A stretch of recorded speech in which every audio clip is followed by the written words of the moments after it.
The news vans had already pulled away from the curb.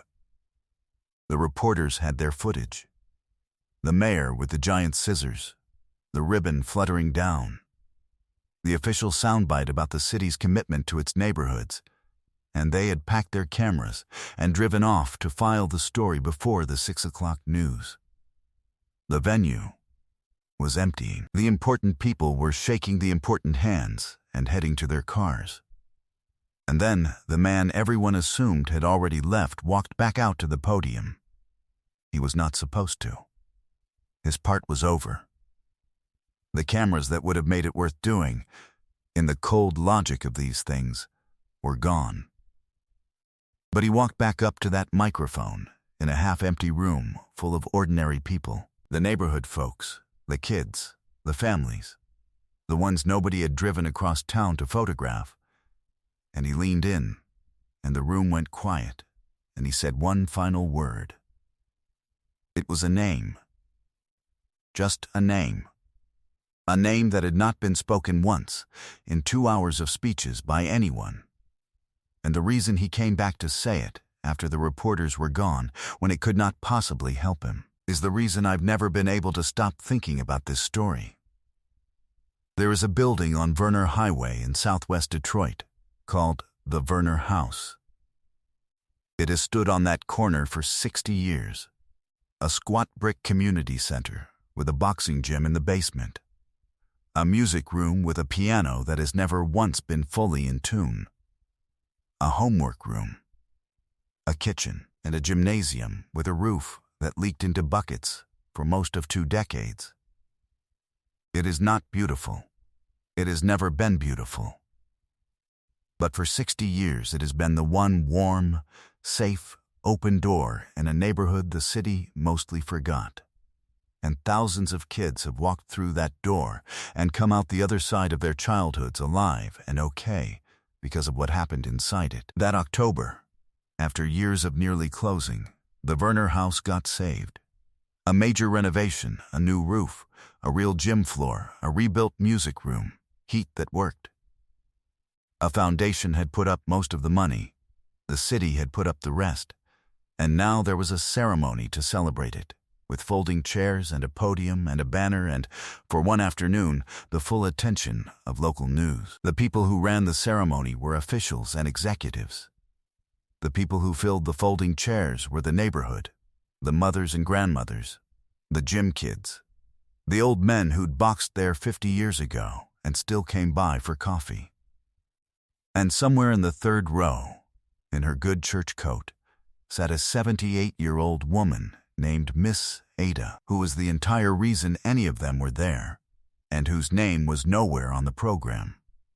Into the back of that gymnasium, quietly, a little late, slipped a man in a plain jacket.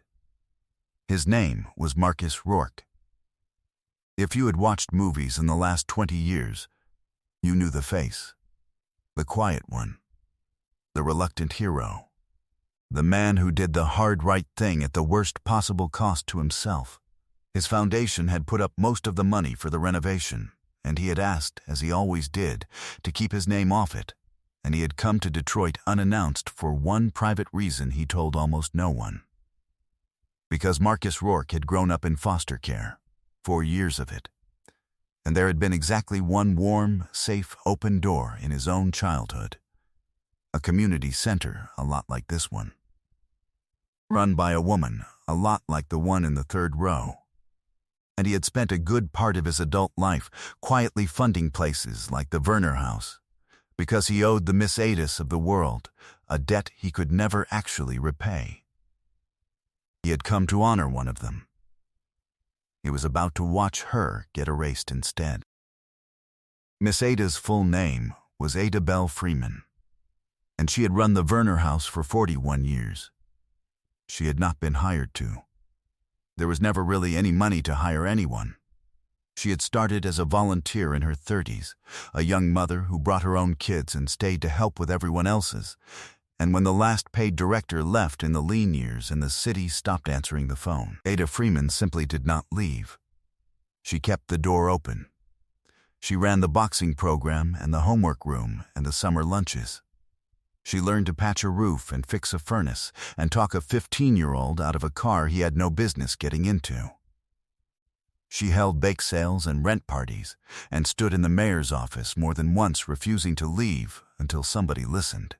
For 41 years, on almost no money and less thanks, Ada Freeman had been the beating heart of that corner, and every soul in that gymnasium knew it, and most of them owed her their lives in ways large and small. And she was not on the stage. She was not on the program. When the deputy director of the city's community development office stood at that podium and delivered a warm, polished, 20-minute account of how the city had recommitted to this vital neighborhood institution, she did not say the name Ada Freeman one single time. There was a line near the end, and of course our thanks to all the volunteers over the years. And that was the whole of it. That was Miss Ada's 41 years. All the volunteers. Marcus, in the back, watched an old woman in a good coat fold her hands in her lap and keep her chin up and her face composed, while the story of her whole life's work was told at a podium, with her erased from it. He watched her clap, politely, for the people taking credit for the things she had done. And a few seats over, he watched a 16-year-old boy named Trey, a kid Miss Ada had been pulling back from the edge of some very bad decisions all year. A kid who had come today in a borrowed tie because Miss Ada asked him to, watched the same thing, and he watched the boy's face harden into something Marcus recognized, because he had worn it himself at that age. It was the face of a young person learning, in real time, that doing good quietly gets you erased, and that the loud and the connected take the credit, and that maybe there's no point being one of the good ones after all. That look on that boy's face was, in the end, the thing that made Marcus Rourke come back out to the microphone. But that was still an hour away.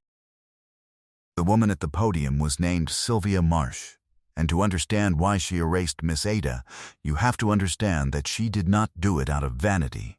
She did it out of guilt, which is heavier, and which hides better, and which will make a decent person do a cruel thing precisely because they cannot bear to look at what they've done. Sylvia was 54, and she had spent 28 years in city government, and this, the saving of the Werner house, was, on paper, the crowning achievement of her career. She had shepherded the grant. She had brokered the foundation partnership. She had, by any fair accounting, done real and difficult work to make this renovation happen, and she was proud of it, and she had every right to be. But there was a thing Sylvia Marsh had done that almost no one remembered, and that she remembered every single day. 19 years earlier, as a younger official climbing the ladder, Sylvia had sat on the budget committee that voted to pull the city's funding from the Werner House entirely. It was framed as fiscal responsibility, underperforming asset, low utilization metrics, better use of limited funds. Sylvia had drafted the memo. She had believed, at the time, that she was being a serious professional making a hard call, and the vote had gone through, and the city had walked away, and the Werner House should have died right then. It did not die, because one woman refused to let it. Ada Freeman had stood in that same budget meeting, a nobody in a church coat, and told them they were condemning children to the street, and they had thanked her for her comments, and voted anyway. And then Ada had gone back to that corner and kept the place alive for 19 years through bake sales and sheer will, while the city that abandoned it looked the other way. And now the city wanted to be the hero of the story. Now that a foundation had made the Werner House fundable again, now that there was a ribbon to cut and cameras to cut it in front of, the city wanted to stand at a podium and take a bow for recommitting to the very place it had once left for dead. And Sylvia Marsh had built the ceremony and written the program, and she had left Ada Freeman's name off of it, not from vanity, but because she could not stand it. Because Ada Freeman, up on that stage, beloved and beaming, would have been a living, breathing rebuke. Every person in that room would have looked from the old woman who saved the place to the city that abandoned it, and they would have known. And Sylvia would have had to stand 3 feet from the woman whose life's work she had once voted to destroy, and smile, and she could not do it. So she made her disappear. It is easier to erase the person than to face the thing you did to them. That was the guilt that wrote all the volunteers instead of Ada Freeman. Not arrogance, avoidance, a woman who could not look at her own reflection, so she painted over the mirror. She had no idea that the quiet man in the back of the room had figured out every bit of it. The ceremony ended. The mayor cut the ribbon. The cameras got their shot. And then, the way these things go, the news crews began immediately packing up. Because a ribbon cutting is a 45-second segment, and they had it, and within 10 minutes every reporter and every camera had folded up and driven off toward the next thing, and the gymnasium was left with just the people who actually belonged to it. The neighborhood, the kids, the old boxers, and Miss Ada in her 3rd-row seat, gathering her purse to go home. The important people were leaving too, shaking hands, drifting toward the doors. Sylvia Marsh was near the exit, accepting congratulations, allowing herself, finally, to feel the quiet satisfaction of a hard job done. And Marcus Rourke stood up in the back, and instead of leaving, he walked forward, up the center aisle toward the front, toward the podium the officials had abandoned. People noticed. A murmur started. The man who'd slipped in the back was walking to the microphone that everyone was done with, and the city had forgotten to switch off. He reached the podium. He looked out at the half-empty room. No cameras now, no press, nothing to be gained, the exact opposite of every reason a person usually stands at a microphone. And he leaned in. "The reporters just left," Marcus said. And his voice was quiet and easy, and it carried. Which is good, because it means I can finally tell you the truth, and it won't end up being about anybody it shouldn't be about. He let that sit. The room had gone still. Sylvia Marsh, at the door, had stopped moving. "I heard a lot of speeches today about who saved this building," Marcus went on. "And they were nice speeches, and some real people did some real work. And I don't take that away from anybody. But everybody in this room who's over the age of 30 knows there was a name that didn't get said today. And I flew a long way to say it, so I'm going to."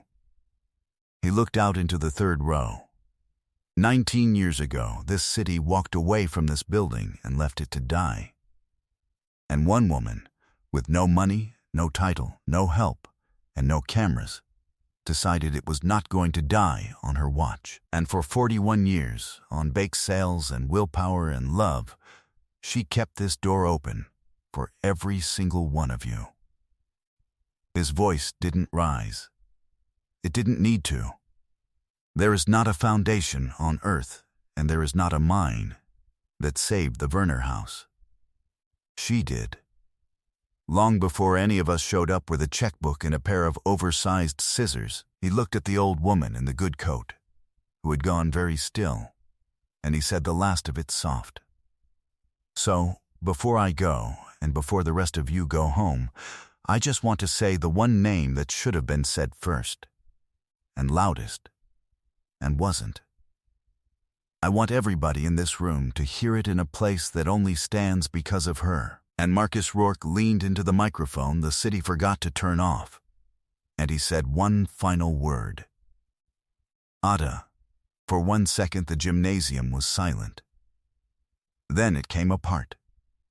The whole room, the mothers and the grandmothers, and the gym kids, and the old boxers, the people who had known all along, who had sat through 2 hours of her erasure with the same composed dignity she'd taught them. The whole room rose up and said her name back. And then they were on their feet. And the applause was not the polite applause the officials had gotten. It was a roar.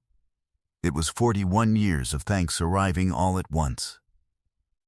And Miss Ada Freeman stood in the third row with her hand pressed to her mouth and let herself, finally, be seen. And in the fourth row, a 16-year-old boy named Trey clapped until his hands hurt, and the hard thing that had settled over his face an hour ago cracked and fell away. Because he had just watched, in real time, the exact opposite of the lesson he'd been about to learn. He had watched the quiet good get its name said out loud. Marcus found Sylvia Marsh a few minutes later, out in the emptying hallway, standing alone by a trophy case, staring at nothing, her satisfaction turned to ash. He didn't accuse her. He came and stood beside her, looking at the old photographs in the case, decades of gym kids, Miss Ada young in half of them. And he said, gently, "I didn't come out here to embarrass you. And I made sure the cameras were gone before I said any of it, on purpose. This was never about making you the villain of a news story." Sylvia's voice was barely there. "You know," she said. "It wasn't a question. I know you drafted the memo 19 years ago," Marcus said. "And I know you shepherded the grant that saved it now. Both those things are true about you. And you've been carrying both of them, and I don't think you left her name off that program because you're proud. I think you left it off because you couldn't stand to stand next to her." He turned to face the woman. "A person doesn't erase the hero of the story out of ego. Ego wants the hero there to be photographed next to. You erased her because she's the mirror, isn't she? And you can't look."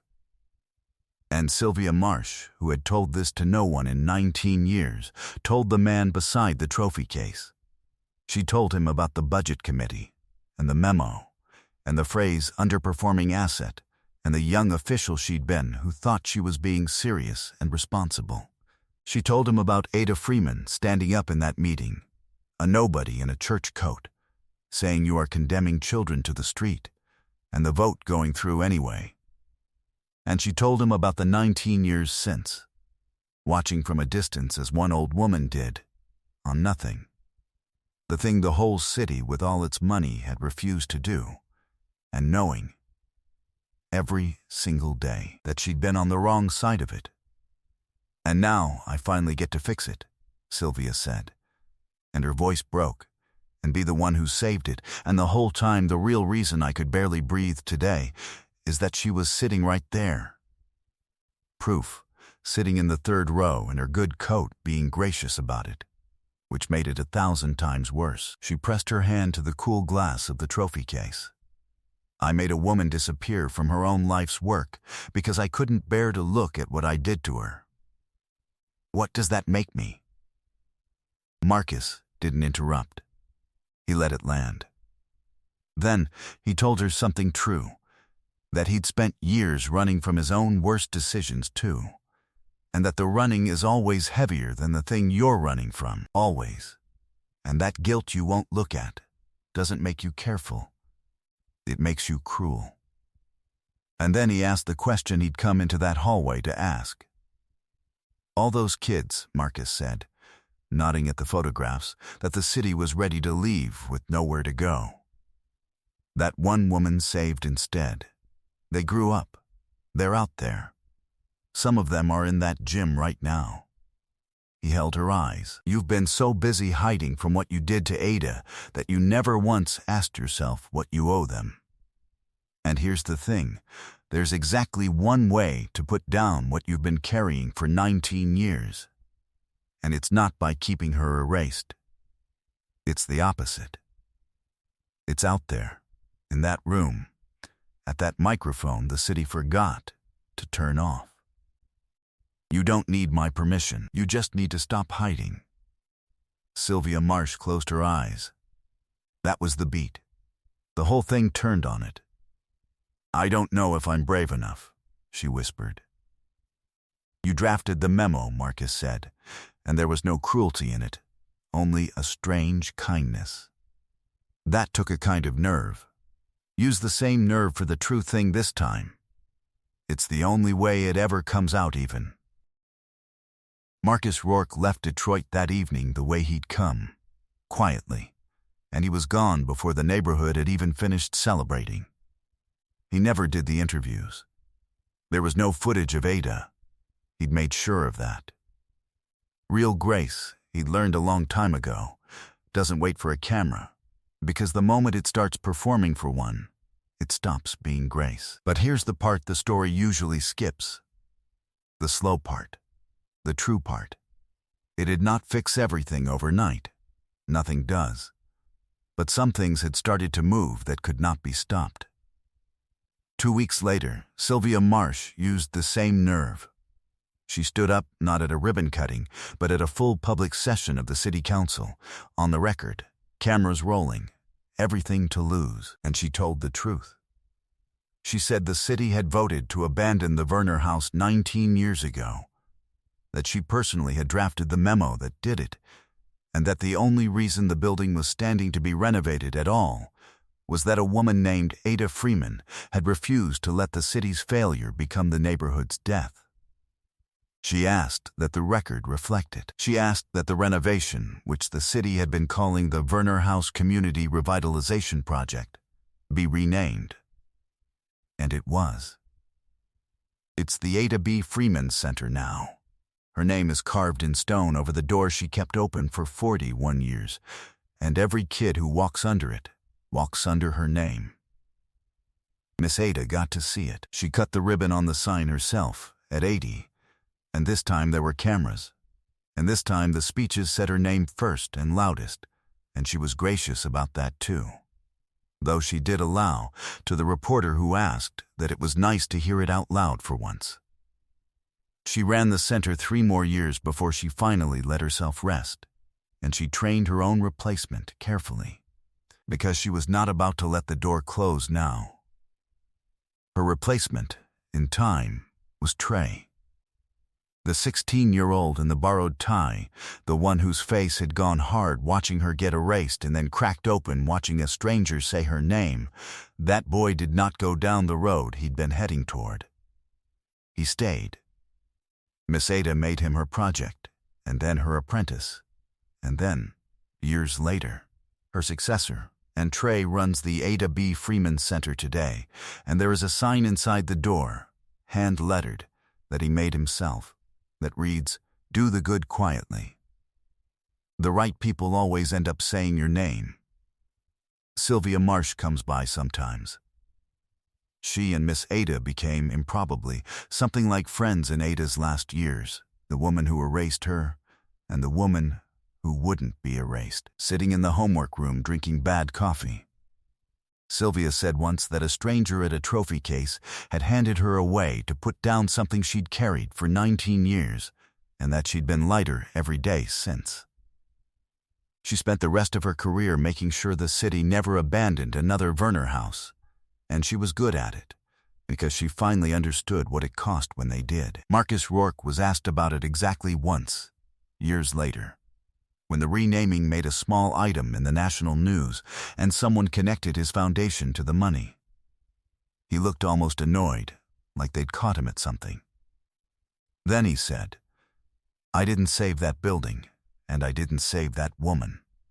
She saved herself, and about 1,000 kids besides, over 41 years, with nobody watching. All I did was walk back out and say her name after the cameras left.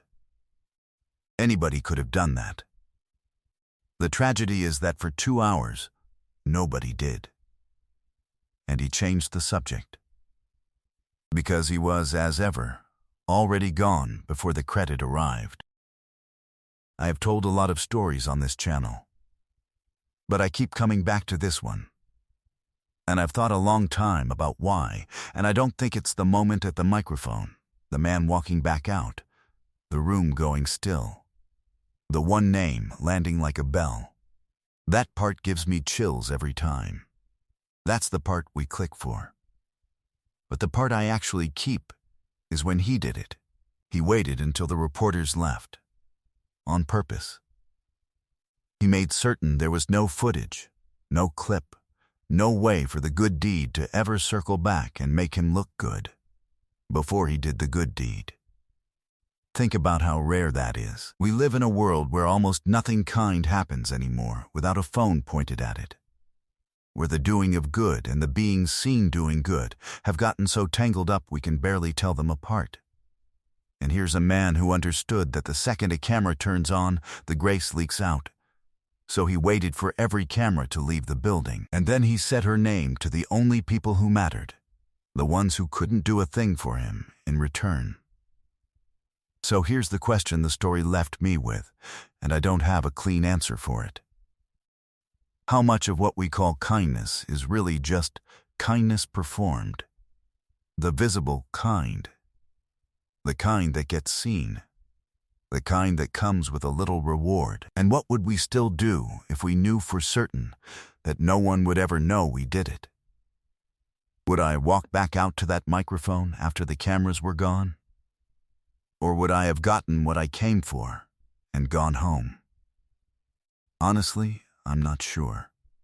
Most of us aren't sure, and maybe that's the thing worth carrying out of that gymnasium, that the truest measure of a person is what they do when the reporters have already left, and that somewhere near you right now is an Ada Freeman, holding a door open for people who'll never know her name, waiting, without expecting it, for someone to walk back out and say it. This story is fictional, inspired by the quiet kind of decency the best people are known for.